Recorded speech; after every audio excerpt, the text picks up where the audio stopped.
नमस्कार, सुस्वागतम, वेलकम, अभिनंदन। मैं हूं आपके साथ आपकी होस्ट एंड दोस्त डॉक्टर वायरा की। कैसे हैं आप लोग? आपका स्वागत अभिनंदन करती हूँ। और आज के इस छोटे से एपिसोड में हम आपसे बात करने वाले हैं छठ के पावन त्योहार की। छठ का पावन त्योहार जो बिहार राज्य पर्व में मनाया जाता है बड़े गौरव, हर्ष और उल्लास के साथ। लोग कहते हैं छठ के इस 3-4 दिन के त्योहार में एक भी क्राइम रिपोर्ट नहीं किया जाता बिहार में। लोग छठ मैया से इतना डरते हैं, लोग छठ मैया के प्रति इतनी श्रद्धा रखते हैं, लोग छठ मैया की इतनी पूजा करते हैं और छठ को बहुत दिल से मानते हैं। तो मैं भी आज आपको छठ के बारे में संपूर्ण जानकारी देने वाली हूँ। तो इस वीडियो को बिल्कुल अंत तक जरूर ध्यान से देखिएगा।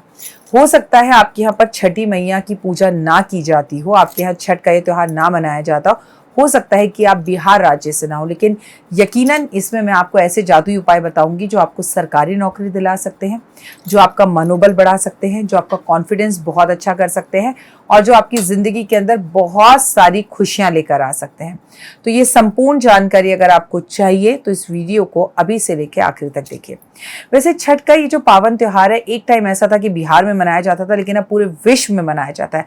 कनाडा, ऑस्ट्रेलिया, अमेरिका, अफ्रीका, ऐसी कोई भी जगह नहीं है जहां पर छठ मैया का ये प्रोग्राम ना मनाया जाता हो। 8 नवंबर को ये प्रोग्राम आरंभ हो रहा है। छठ मैया का ये पावन त्योहार आरंभ हो रहा है और 11 तारीख को संपूर्ण हो रहा है। 8 नवंबर को नहाए खाए है, क्योंकि कहते हैं दिवाली के छठे दिन छठी मैया को मनाया जाता है और पूजा की जाती है। कई बार बड़ा गर्व भी महसूस होता है, कई बार बड़ा प्राउड लगता है कि अरे वाह, हमारी छठी मैया का त्योहार पूरे विश्व में मनाया जाता है और कितने अच्छे से और कितने तरीके से मनाया जाता है। मैं दिल्ली राज्य में रहती हूँ और मैंने देखा कि दिल्ली में भी हमारे यहाँ बहुत अच्छे से छठी मैया को मनाया जाता है। तो इतना खूबसूरत ये जो त्योहार है इस बार 8 नवंबर से शुरू हो रहा है।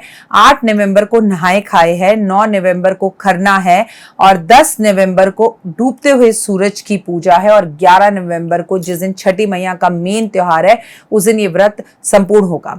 अब क्या होता है कि इसके अंदर 8 नवंबर को पूजा आरंभ होगी। कार्तिक का महीना है, पावन महीना है। इसमें नहा धोकर नए बर्तन लेकर जो महिलाएं हैं वो इस दिन की शुरुआत करती हैं और पूजा शुरू करती हैं खाना बनाने से। नहा धोकर नए कपड़े पहनकर, मेहंदी वेहंदी लगाकर, पूरा 16 श्रृंगार कर और फिर खाने की तैयारी की जाती है। सारे बर्तन नए लिए जाते हैं। करीबन 36 घंटे निर्जल रहा जाता है। कैसे, कब, मैं आपको संपूर्ण जानकारी दूंगी। आप 8 नवंबर को नहाएंगे धोएंगे, ये ऐसे ही त्योहार मनाया जाता है। 8 नवंबर से नहाए खाए, इसमें नहा धोकर खाना बनाया जाएगा और खाना जो है वो पवित्र बर्तनों में बनाया जाता है। या तो हर बार उन्हीं बर्तनों को लिया जाता है और उन्हें पूजा के लिए, छठ के लिए अलग रखा जाता है, या हर बार हम नए बर्तन खरीदते हैं और फिर खाना बनाकर उस खाने को खाया जाता है। 9 नवंबर को खरना है और खरना क्या होता है? आप खरना में जो व्रती होता है, जो व्रत रखता है, वो गुड़ की खीर बनाता है और इस गुड़ की खीर को खाता है और साथ में चने की दाल बनाता है और कद्दू की सब्जी बनाता है, साथ में पूरियां बनाता है और अपना व्रत में पूरा खाना खाता है खरना वाले दिन। यानी कि 8 तारीख को भी आप खाना खाएंगे और आप 9 तारीख को भी खाना खाएंगे। लेकिन जैसे ही आप 9 तारीख को खाना खा लेंगे, वहीं से आपका निर्जल व्रत आरंभ हो जाएगा।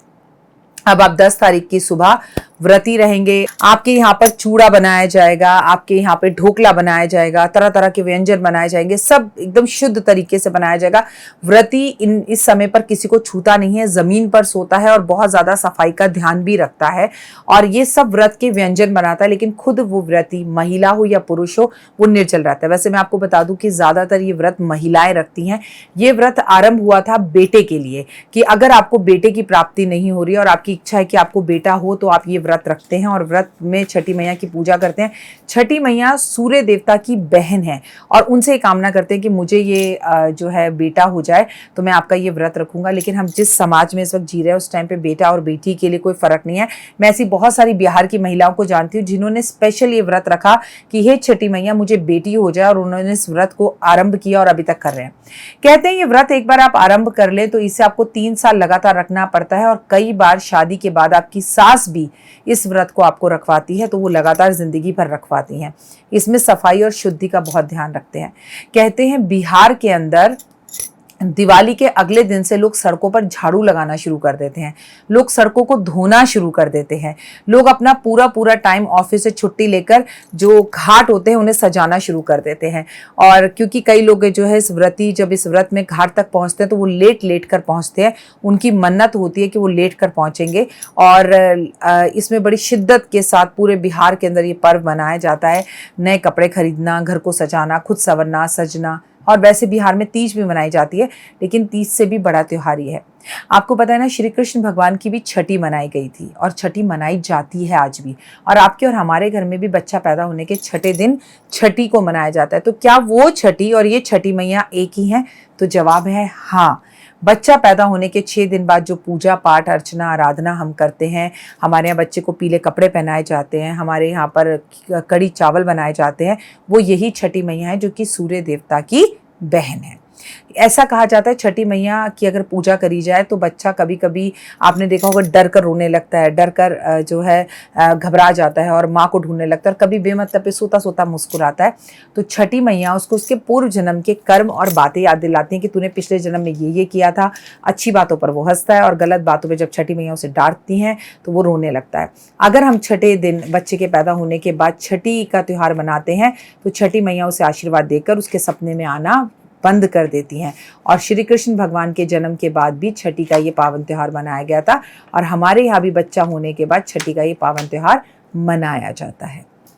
अब वापस आते हैं अपने त्यौहार पर। अब 9 नवंबर को खरना है, जब आप गुड़ की खीर बनाएंगे, खाएंगे और व्रत की शुरुआत कर देंगे। फिर निर्जल रह के इस व्रत को रखेंगे और पूरी व्रत की तैयारी करेंगे। बांस की टोकरी ली जाएगी, बांस की टोकरी में जो भी आपको पूजा का सारा सामान रखना है, वो खाना रखना है, वो ठेकुआ रखना है, गन्ना रखना है, फल रखने हैं, ड्राई फ्रूट रखने हैं और तरह तरह के व्यंजन रखने हैं। महिलाएं बना बना कर इसमें रखती रहती हैं। और फिर जब घाट पर जाएंगी वो लोग 10 नवंबर को डूबते हुए सूरज की पूजा करने के लिए, डूबते हुए सूरज को अर्घ दिया जाएगा। और वो भी किस में? एक बांस का जो प्यारा सा, जो हमारे यहाँ पर चावल के लिए सूप इस्तेमाल किया जाता है उसका। आजकल मॉडर्न जमाना हो गया है, बांस का सूप सबसे ज्यादा पवित्र बताया जाता है, लेकिन आजकल तांबे का, चांदी का और पीतल का सूप भी बाजार में मिलता है जिसपे स्वास्तिक वगैरह बना रहता है। और एक पर्टिकुलर जगह पर महिलाएं खड़ी हो जाती हैं और डूबते हुए सूरज को जो है वो अर्घ देती हैं सूप से। सूप में सारा सामान रख लेती हैं और सूप को देखती हैं। लेकिन आपको कभी कभी नहीं लगता कि नतमस्तक होकर नमस्कार करना चाहिए बिहार के सभी लोगों को? डूबते हुए सूरज की पूजा कौन करता है? कहते हैं, हमारे यहाँ तो कहावत भी है, उगते हुए सूरज को सब नमस्कार करते हैं, उगते हुए सूरज को सब प्रणाम करते हैं। कहते हैं उसका सूरज बड़ा बुलंद है आजकल, और डूबते हुए सूरज के साथ लोग फोटो भी नहीं खिंचा सकते। लेकिन एकमात्र बिहार ऐसा राज्य है जहां पर डूबते हुए सूरज की पूजा की जाती है, और पहले की जाती है कि आज जब आप डूबेंगे तो हारी, रोग, बीमारी, कष्ट, तकलीफें, मेरा, मेरे परिवार का, मेरे राज्य का, मेरे देश का, सब लेकर साथ डूब जाना। और कल सुबह जब उगना तो एक नई शुरुआत के साथ उगना। महिलाएं ये व्रत तालाब में और नदियों के किनारे, समुद्र के किनारे, और अगर ये पॉसिबल ना हो जैसे कि पिछले 2 साल में हमने देखा, तो अपने घर में एक पानी का टब लेकर उसमें खड़ी हो जाती हैं। बेहद कार्तिक का महीना है तो सर्दी होती है, शीत ऋतु चल रही होती है, शीत लहर चल रही होती है। आसान बात मत समझिए, भूखे रहना, प्यासे रहना, फिर सूप में सारी मिठाइयाँ, सामान उसे लेकर सूर्य को देखते हुए खड़े होना, सूर्य के मंत्र जाप करना, अपने आप में ये एक इतनी बड़ी तपस्या है, इतनी बड़ी तपस्या है कि ये जो करते हैं बस वही जानते हैं। ये जो लोग तपस्या करते हैं ये अपने पैर किसी को छूने नहीं देते। कहते हैं अगर इनके पैर छू लो तो आप सूर्य को छूने के बराबर अपने आप को समझो। और मुझे लगता है सूर्य देवता जो है आत्मा होते हैं, हमारे शरीर की आत्मा होते हैं, सभी ग्रहों के पिता होते हैं। सूर्य कुंडली के अंदर सबसे महत्वपूर्ण ग्रह है, और सूर्य आपकी और मेरी ज़िंदगी में भी सबसे महत्वपूर्ण ग्रह है, क्योंकि आप और मैं किसी भी काम में लेट हो सकते हैं, लेकिन सूर्य उदय होने में अपनी ज़रा सी भी देरी नहीं करते। और वो जो सब रोज़ सुबह एक नई भोर, नई सुबह, नई प्रभात होती है, जब चिड़िया चहचहाती हैं और मुर्गा चिल्लाता है उठ जाओ सुबह हो गई है, तब हम एक नई एनर्जीज के साथ अपने दिन की शुरुआत करते हैं।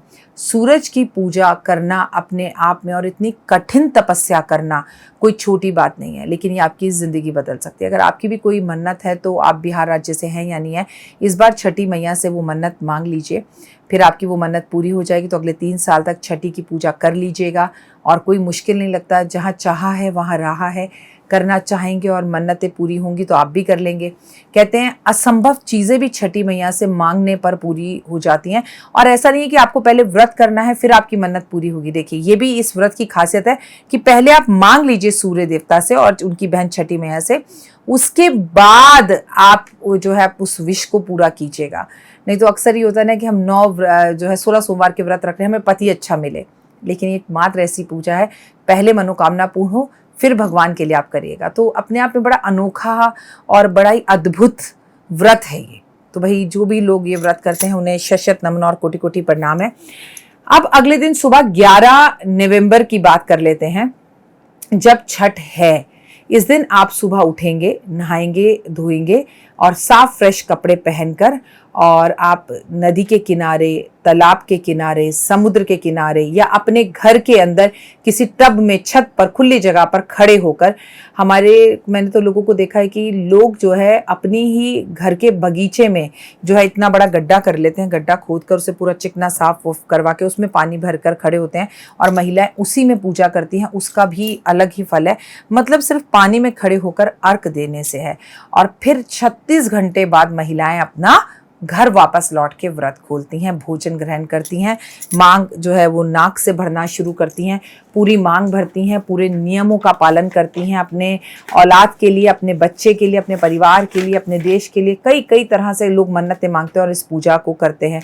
और इससे उनका कॉन्फिडेंस लेवल बढ़ता है, उनकी आभा बढ़ती है। जब आप उनका ऑरा देखेंगे ऐसी महिलाओं का जो ये व्रत रखती हैं, कॉन्फिडेंस, जब वो नदी से आधे गीले कपड़ों में निकलकर बाहर आती हैं तो ओए होए एक चेहरे पर ना सुकून होता है। 36 घंटे भूखी नहीं लगती, वो घाट से अपने घर तक पैदल जाते हुए दिखाई देती है, सर पे बांस का टोकरा उठाकर जाते हुए दिखाई देती है।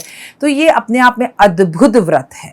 अब आप और मैं अगर ये व्रत नहीं करते तो हम क्या कर सकते हैं, चलिए जानते हैं। जब सूरज डूब रहा हो, डूबते सूरज के सामने खड़े होकर कार्तिक मास के अंदर जो है दीपदान का विशेष महत्व है। तो कार्तिक मास में एक बड़ा सा दिया लेके उस दिए को प्रज्वलित कर जलाकर आप सूर्य देवता को के सामने खड़े हो जाएं। ओम सूर्याय नमः, ओम सूर्याय नमः, ओम सूर्याय नमः करके सिर्फ खड़े रहें। पानी में खड़ा होने की ज़रूरत नहीं है, क्योंकि हम बाकायदा उस तरीके से नहीं कर रहे हैं, लेकिन हमें भी सूर्य देवता से कुछ चाहिए। और सूर्य देवता से कहिए, हे सूर्य देवता, मैं नम्न करती हूँ आपको और ये जोत जलाकर आपकी पूजा आराधना अर्चना करती हूँ और आपसे ये निवेदन करती हूँ कि मेरी हारी, बीमारी, कष्ट, तकलीफ, रोग, दुश्मनी, मन के अंदर का डर, वहम, कष्ट, जो भी कुछ है, आज डूबते हुए सूरज के साथ इसे लेकर आप डूब जाइए और कल एक नई सुबह के साथ नई जिंदगी की शुरुआत कीजिएगा। बस अगले दिन सुबह फिर आप 4, साढ़े 4, 5 बजे उठ जाइएगा, फिर उतना ही बड़ा दिया जलाइएगा। सबसे पहले मंत्र पढ़ते हुए उगते हुए सूरज को जल दीजिएगा और जल के अंदर आप थोड़ी सी कुमकुम, थोड़े से चावल, थोड़ा सा शहद मिला लीजिएगा और हो सके तो आदित्य हृदय स्रोत का पाठ करिएगा। और फिर सूर्य देवता को नमन कर कर, प्रणाम कर कर आप जल देकर उनके सामने कहिएगा, मैं बड़ी एनर्जी फील कर रही हूँ, मैं बड़ा खुश महसूस कर रहा हूँ, मेरे सारे काम हो चुके हैं, आपकी प्रकाश ने, आपकी रोशनी ने मेरे रोम रोम के कष्टों और तकलीफ़ों को दूर कर दिया है, मेरे दुश्मन भी मेरे दोस्त हो गए हैं, मेरे दोस्त मेरा प्यार बन गए हैं, मैं ज़िंदगी में बेहद खुश हूँ, मुझे चारों तरफ से गुड न्यूज़ मिल रही हैं, मुझे सरकारी नौकरी मिल गई है, मैं ज़िंदगी के हर उस पैनल पर हूँ जो चाह रहा था। सूर्य देवता आपका बहुत बहुत शत शत कोटि कोटि नमन और प्रणाम। ओम आदित्याय नमः, ओम सूर्याय नमः। आपको मैं प्रणाम करता हूँ और ये दीपक आपके लिए प्रकाशित करता हूँ। और दीपक खुली जगह में, पार्क में या बालकनी में कहीं पर भी, या किसी तुलसी के पौधे के नीचे रख दीजिए, खुले मैदान में, और अपने घर चले जाइएगा। चमत्कारी रूप से आपके काम बनने शुरू हो जाएंगे, आपके जीवन में बदलाव दिखने लगेगा, आपको खुशी का अनुभव होगा और बड़ी एनर्जी आने लगेगी। अब बात करते हैं उनकी जिन्हें सरकारी नौकरी चाहिए। अगर आपको सरकारी नौकरी चाहिए तो आपको आदित्य हृदय स्रोत का पाठ 11 नवंबर को उगते सूरज के सामने 11 बार करना चाहिए। और अगर आपको चाहिए कि कॉन्फिडेंस नहीं है आपके अंदर, कॉन्फिडेंस मेरा वापस आ जाए, मैं लाइफ में कुछ कर पाऊँ, तो आपको 11 नवंबर को 11 पूरियां बनाकर उस पर गुड़ की एक ढेली रख कर आपको किसी लाल गाय को खिलानी चाहिए। और अगर आपके अंदर किसी भी इंटरव्यू को देने का कॉन्फिडेंस नहीं है, आपको डर भय लगता है, आप में घबराहट और बेचैनी होती है, तो आपको कुछ नहीं करना है। आपको सिर्फ सूर्य देवता को पानी का एक तांबे का लोटा लेकर उसमें लाल चंदन मिलाकर अर्पण करना है। और अगर आप चाहते हैं कि आपका जीवन बीमारी रोग कष्ट कर्जे से उतर जाए और कर्जे से दूर हो जाए, तो सूर्य देवता को जब आप 11 तारीख को जल अर्पण करें तो 3 लोटे जल अर्पण करें और उसमें इत्र मिलाएं। अब आप कहेंगे कौन सा इत्र राखी जी? तो कोई भी इत्र हो सकता है, कोई भी इत्र उसमें मिलाएं और मिलाने के बाद आप उसे सूर्य देवता को ओम सूर्याय नमः कर आप उसे जल को उनको चढ़ा दीजिए, अर्पण कर दीजिए। It is more than enough, और कुछ करने की ज़रूरत नहीं है। ऐसा करने से आपके अंदर कॉन्फिडेंस बढ़ेगा, आपको सरकारी नौकरी मिलेगी, आपकी खोई हुई एनर्जीज वापस आएंगी। और सूर्य देवता आत्मा के समान होते हैं। कहते हैं सूर्य ग्रहण, सूर्य नमस्कार, सूर्य प्रणाम, सूर्य आदित्य हृदय स्रोत का पाठ और सूर्य में खड़े होकर योगा करना या सूर्य नमस्कार करना अपने आप में एक अद्भुत ही जो है फल देने वाला होता है। तो उस दिन आप हो सके अपने घर की छत पर या नदी या नहर में जाकर जब सूर्य उग रहा हो 11 नवंबर को, तो नहा लीजिए।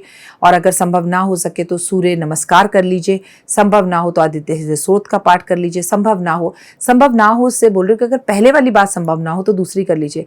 अजी छोड़िए, कुछ भी ना कर पाए आप, ओए होए तो कम से कम सूर्य के सामने खड़े होकर हाथ जोड़कर रोशनी उनकी ग्रहण कीजिएगा। अपने दोनों हाथ खोलिएगा, अपना मुंह खोलिएगा और एनर्जीज को सूर्य के अंदर लीजिएगा। इससे आपका कॉन्फिडेंस बढ़ेगा और खोई हुई चीज़ें घर लौट कर वापस आएंगी। आपको लगेगा जैसे बहुत लंबे समय से आपके कुछ काम रुके हुए थे, सब कुछ हो जाएगा। ये दुनिया की सबसे कठिन पूजा है, ऐसा मैं मानती हूँ, ऐसा दुनिया वाले भी मानते हैं। 36 घंटे प्यासा रहना की बात नहीं है। बात यह है कि आपका जो नियम है इसमें सफाई और नियम बेहद ही महत्वपूर्ण है। सफाई और बर्तन खुद बनाए, खाना खुद बनाएगा, व्रती अपने बर्तन खुद धोएगा, किसी को छुएगा नहीं, ज़मीन पर सोएगा और ठेकुआ बनाएगा और चूड़ा बनाएगा, दही बनाएगा, कद्दू की सब्जी, चने की दाल, पूरी और गन्ने का साथ में होना, इसमें सूप का होना, बांस की टोकरी का विशेष महत्व है, पैदल चलकर घाट तक जाना और सफाई का पूरा ध्यान रखना और नए कपड़े, मेहंदी, मतलब अपने घाट को साफ सुथरा रखना, नदी के बीच में घंटों खड़े रहना और ये भी डर नहीं लगना कि कोई सांप आ सकता है या कोई जीव जंतु मुझे काट सकता है। ये सूर्य देवता ही हैं जो एक ऐसी शक्ति आपको देते हैं। तो उस दिन 11 नवंबर को आप कुछ भी इसमें से ना करना चाहें, आप संपन्न भी हों, आपको लगता है कि हमें इनमें से किसी भी उपाय की जरूरत नहीं है, तो एक उपाय की जरूरत है। 11 नवंबर को उगते हुए सूरज को देखना, अपने आप में छठी मैया को नमस्कार करना अपने आप में एक बहुत खास और महत्वपूर्ण बात बन जाती है। हम नॉर्थ में बहुत ज़्यादा जो है छठी की पूजा नहीं की जाती, तो श्री कृष्ण भगवान को जो लोग जिन्हें संतान की प्राप्ति नहीं हो रही है, उन लोगों को श्री कृष्ण भगवान को बांसुरी, काजल और एक मोर पंख अर्पण करना चाहिए। ये विशेष कर महत्व है। और मैं आपको बता दूं कि छठी के इस त्योहार में सूर्य देवता का जो कलर है वो है ऑरेंज कलर, जैसा कि इस वक्त आपने मुझे पहने हुए देखा हुआ है। तो ऑरेंज कलर के कपड़े पहने, रेड कलर के कपड़े पहने तो इसका कई करोड़ गुना महत्व बढ़ जाता है। लाल बिंदी सुहागने लगाएं और छोटे छोटे बच्चों को भी इसका महत्व बताएं। आपके यहाँ पर ये पर्व नहीं भी मनाया जाता हो छठी मैया का, तो भी मैं आपसे कहूँगी कि इसके बारे में ज़रूर बताएं, क्योंकि ये व्रत, ये पूजा देश की सबसे बड़ी पूजा है। ये पूजा देश की सबसे कठिन पूजा है। ये पूजा देश की सबसे ज़्यादा शरीर से की जाने वाली पूजा है, क्योंकि बाकी पूजा तो आप ब्राह्मण से करा लेते हैं। इस पूजा में खाना बनाना, तैयार होना, घाट जाना, घाट में अर्घ देना, सब कुछ बिना पुरोहित और पंडित के होता है। और व्रती अपने आप करता है, एक दूसरे को सम्मान देता है, 36 घंटे पानी के बिना रहता है। ये तो रब का, प्रभु का बड़ा शुक्र है हम पर कि ये छठी का जो त्योहार आता है ये शरद ऋतु में, सर्दी के ऋतु में आता है। लेकिन उस सर्दी के ऋतु में पानी में सुबह सुबह खड़ा होना अपने आप में एक विशेष खास बात है। आप सूर्य को रोज उगते हुए देखते होंगे, लेकिन कभी भी आप छठी के सूर्य को उगते हुए देखिएगा, ओए होए, उसका रूप रंग अलग ही होता है, बहुत ही खूबसूरत होता है, अलग ही नियम होते हैं उसके। उम्मीद है आपको मेरी ये छोटी सी कोशिश, छठी का ये त्योहार की कोशिश, छठी के इस पावन के जो हमने आपके लिए पावन सा प्यारी सी वीडियो बनाई, ये आपको ज़रूर पसंद आई होगी। आप ऑस्ट्रेलिया, कनाडा, अमेरिका, अफ्रीका कहीं भी रहें, लेकिन सूर्य देवता सभी ग्रहों के अंदर सबसे बड़े देवता हैं और ग्रहों को शक्ति देने वाले हैं। उन्हीं की रोशनी से ये जग प्रकाशित है। कभी एक मिनट के लिए सोचिएगा, हम दो सुबह सोकर उठे और सूर्य ना निकले तो क्या होगा? अंधकार मच जाएगा, हम डर जाएंगे, दुनिया खत्म हो जाएगी। सही मानने तो ये है कि ये पूरा सौर मंडल सूर्य देवता से चल रहा है और आपके ग्रह चाहे कितने भी उलट पुलट क्यों ना हो, आपको किसी भी ज्योतिष ने कहा हो आपका जो है मंगल खराब है, आपका शुक्र खराब है, बुध खराब है, चंद्रमा खराब है, मैं कहती हूँ सबको दरकिनारे कर कर सिर्फ और सिर्फ सूर्य देवता की पूजा, नमस्कार, सूर्य प्रणाम, सूर्य स्नान, सूर्य नमस्कार के साथ सूर्य की चीज़ों का संडे वाले दिन दान, संडे वाले दिन अपने सूर्य को अच्छा करने के लिए और बेहतरीन करने के लिए अदरक और नमक का त्याग कर देना आपके सूर्य को उच्च का बनाता है। और वर्ष भर में एक बार आने वाली ये छठी मैया की पूजा, छठी की पूजा जो कि सूर्य देवता की बहन है, ओए होए, इसका तो महत्व ही कई गुना हो जाता है। ईश्वर आपके घर में धन दौलत, मान सम्मान, प्रतिष्ठा, यश, आत्मबल और आत्मसम्मान लेकर आए, मैं ऐसी सूर्य देवता को से प्रार्थना करती हूँ। छठी मैया को नतमस्तक होकर नमन करती हूँ और आपसे कहती हूँ अपना और अपने स्वास्थ्य का पूरा ध्यान रखिएगा। छठी का त्यौहार मना रहे हैं, आप बिहार में हैं या बाहर कहीं भी हैं, 2 गज की दूरी और मास्क अभी भी है ज़रूरी। तो अगर आप छठी का त्यौहार मना भी रहे हैं तो मास्क ज़रूर लगाइएगा। फिलहाल मुझे और मेरी पूरी टीम को दीजिए इजाज़त, फिर आपसे होगी मुलाकात जल्द। जय माता दी, जय सूर्य देवता।